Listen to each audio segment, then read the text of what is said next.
السلام عليكم ورحمة الله وبركاته. ازيكم عاملين ايه؟ يا رب تكونوا بخير. النهاردة هنعمل مع بعض العيش الجميل اللي انتوا شايفينه ده.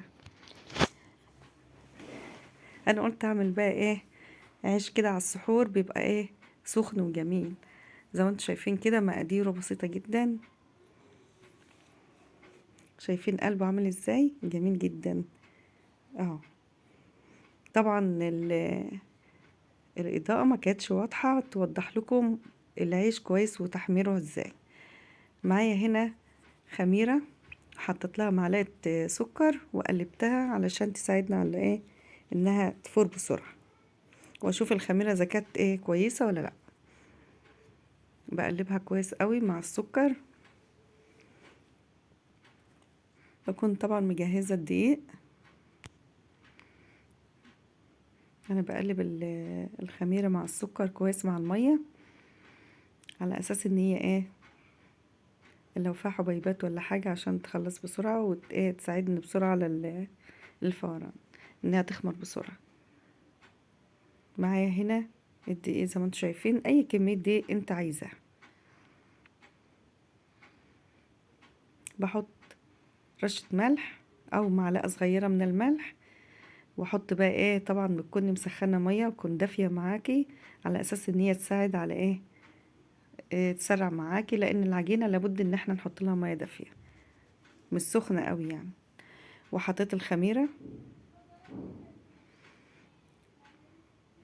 ولازم العجن كويس. بنحط طبعا المية دي مقدرها طبعا تبع الدقيق، لان الدقيق ده بيبقى فيه بياخد مية قليلة وفيه بياخد مية كتيرة على حسب الدقيق، نوع الدقيق. بحط شوية بشوية علشان ايه، ما تعجنش معايا، واحدة واحدة كده.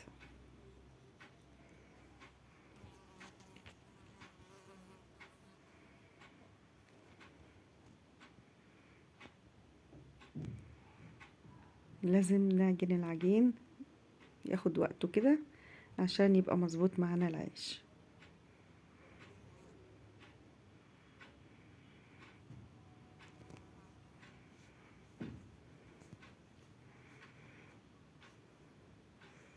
انا معاكم واحدة واحدة على اساس ان ايه، تشوفوا كل حاجة عشان تبقى مظبوطة معاكم.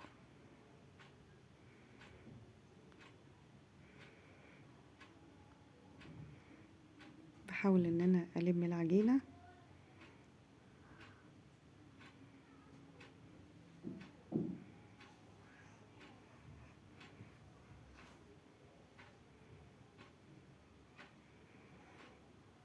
انا عملت عجينة بسيطة مش كبيرة قوي، على اساس ان ايه تبقى ايه ما تقعدش معايا وقت. بحب الحاجة تبقى ايه طازة كده، الحاجة بتبقى طرية ولسه معمولة، بتبقى لها طعم تاني. وبكده انا خلصتها، واسيبها بقى ايه تخمر.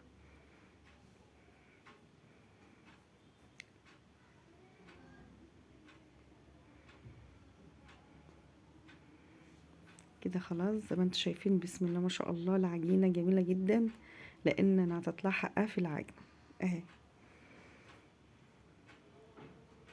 جهزت بقى ايه شوية دقيق كده،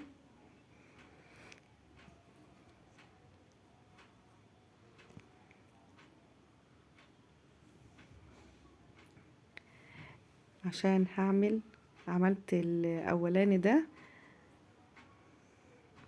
بمية، وهعمل عيش باللبن. طبعا انا غطيت على العجينة التانية وسبتها بقى ايه في جنب كده، علشان اعمل معاكم العجينة باللبن، بتبقى طعمها جميل جدا. الملح زي ما انتم شايفين، ومعلقة السكر معلقة كبيرة ورشة ملح، كله مع بعضه وبقلب.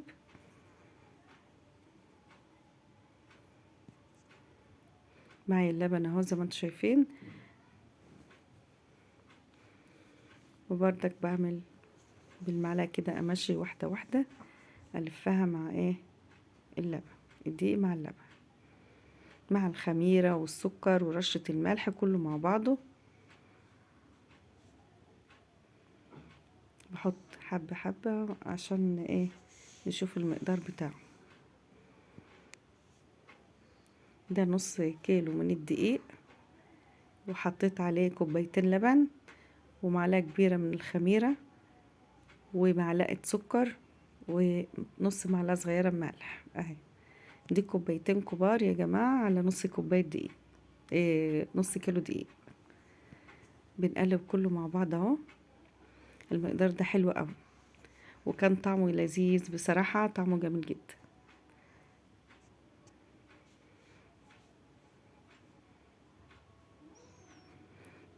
تحبي بقى تاكلي بيه جبنة، تاكلي بيه اي حاجة، طعمه بيبقى حلو. انا قلت اعمل من ده ومن ده، عيش عادي بالمية وعملت باللبن، بيبقى عاطي طعمه زي كيما كده. وحطيت معلقتين زيت، بس المعلقتين دول بعد ما بنعجن بقى ايه في الاواخر خالص بقوم حطها، بلف بقى بيها العجين.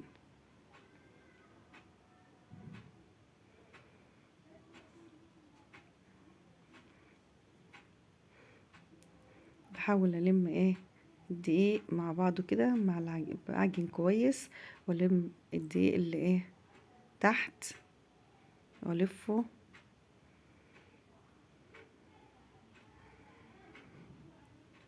هو مع الدقيق يا جماعة بيبقى ايه عاطي تلزقة شوية، بس واحدة واحدة التلزقة دي بتروح مع العجن، يعني ما تخافيش.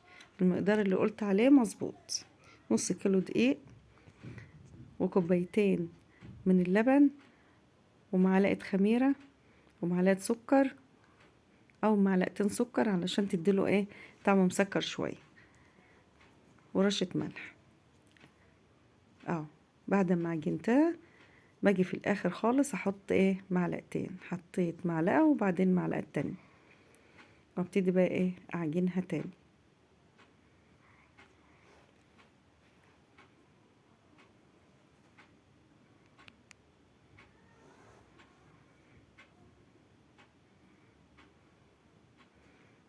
العجينة كانت ما شاء الله جميلة وطرية في ايدي، والعيش بتاعها طالع في منتهى الجمال، طعمه جميل قوي قوي، اكنك بتاكلي جماج.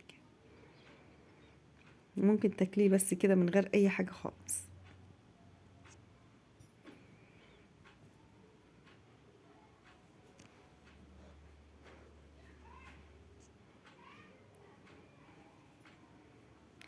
لازم الف العجينة كويس عشان حطيت الزيت في الاخر، ون ايه نعجن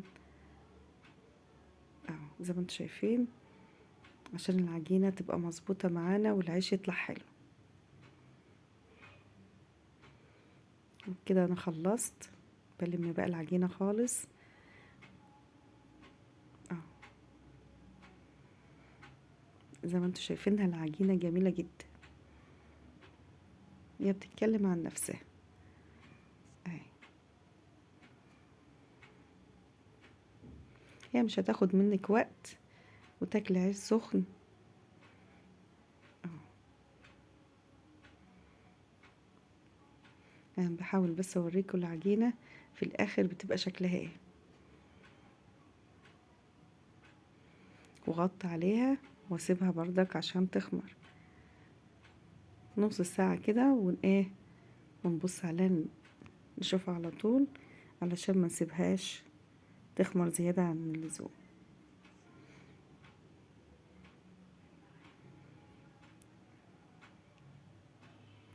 زي ما انتوا شايفين كده سبتها نص ساعة، ما شاء الله عليها خمرت وجميلة جدا معانا اهي.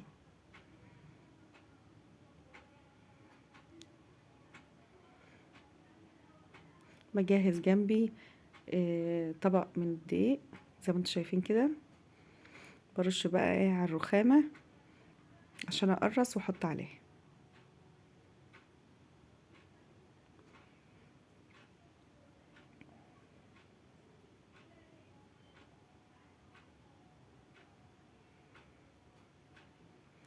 ولازم ان انا احط في ايدي دقيق عشان وانا باخد العجينة ما تلزقش في ايدي، هي مظبوطة وجميلة وكل حاجة، بس انا بحب ان انا احط ايدي في الدقيق واطلع ايه العجينة. ما بحبش اطول معاكم في الفيديو فبقرص بسرعة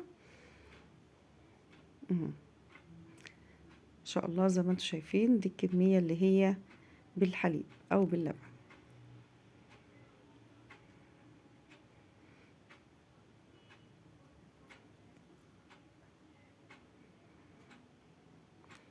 تبع التقريصة اللي انت عايزة. انا حبيت ان انا هعملها صغيرة، انت حابة تكبريها بقى ايه تبع ما انت عايزة.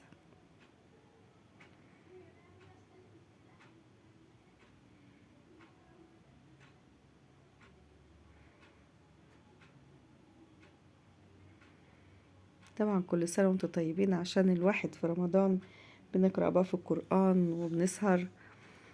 طبعا عايزين نعمل حاجة نعملها بيبقى بحب كده، لأن رمضان جميل جدا وبتعملي كل حاجة بحب، كل حاجة بتبقى جميلة بتعمليها.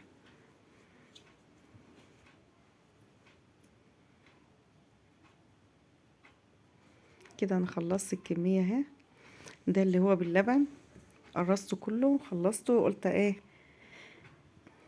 اخلص خبيزه الاول وبعدين ابتدي في التاني.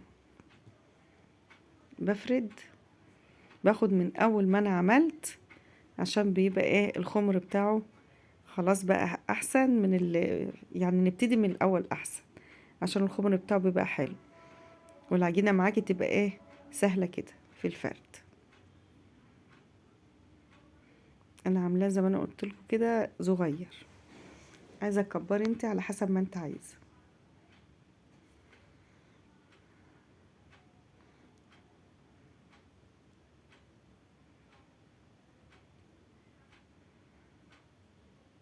طبعا وما بروحش اخبزه على طول في الفرن، لازم اسيبه لما يعيد خمره تاني علشان يقبل معانا ويبقى حلو.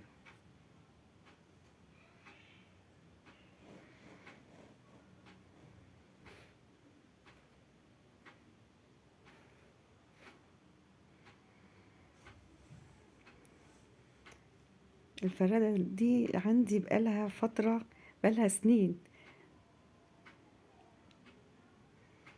بس جميلة يعني شغالة ما شاء الله.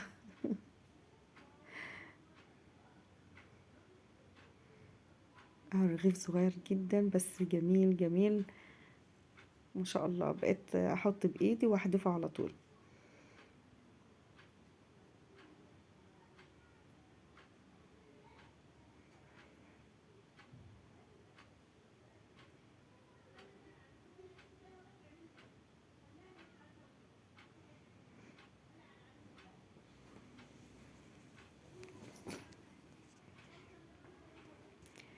شوف اما العيش ياخد راحته ويقعد وقت كده على ما ايه يهدى، بيبقى سهل معانا في الفرد. اول حاجه بفرد بايدي حاجه بسيطه، برش عليه دقيق ومن تحت طبعا عشان ما يلزقش في الرخامه او في ايدي او في الفراده.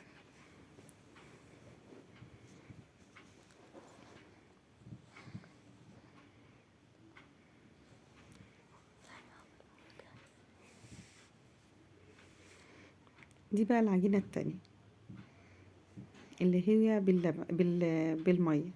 ما شاء الله خمر اهوت، واقطع بقى ايه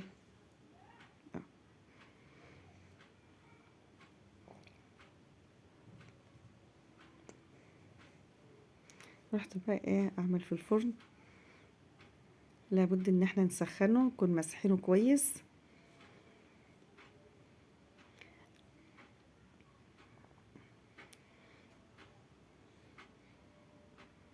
شايفين العيش ما شاء الله بيقب ازاي، واقوم جايه بقى واقوم حاطاه في الجنب، بحطه في النص الاول عشان بتبقى سخنه، فطبعا بنقوم جايبينه في جنب عشان ما يتلدعش من تحت، ومعليين النار اللي في الجنب. شايفين ما شاء الله عليه جميل جدا.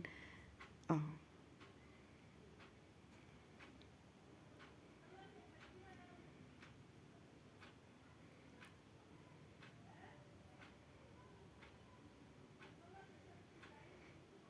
شايفين ما شاء الله كله بيبقى جميل جدا منتفخ وزي الفل. ولازم ان انا احمره كده طبعا طبعا ما انت عايزه تخليه طري، يا دوب بس ايه حاجه بسيطه من يعني احمر بسيط خالص كده، وتطلعي على طول.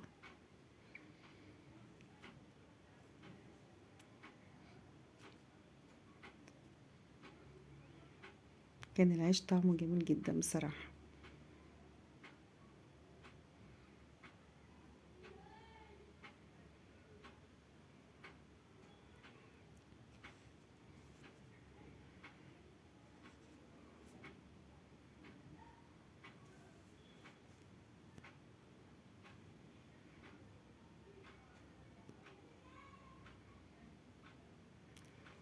شايفين الجمال ما شاء الله.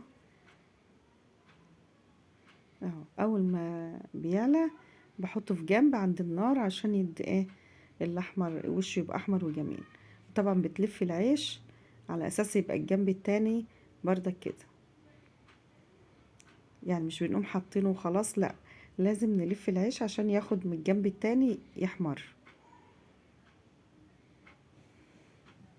شايفين بسم الله ما شاء الله.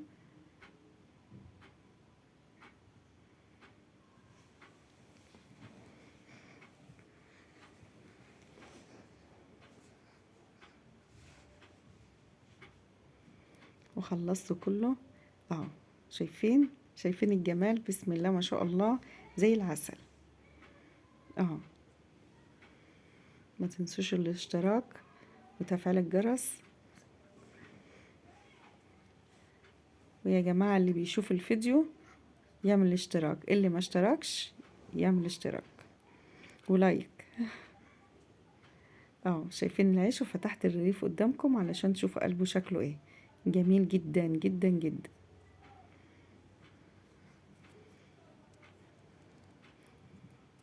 والسلام عليكم ورحمة الله.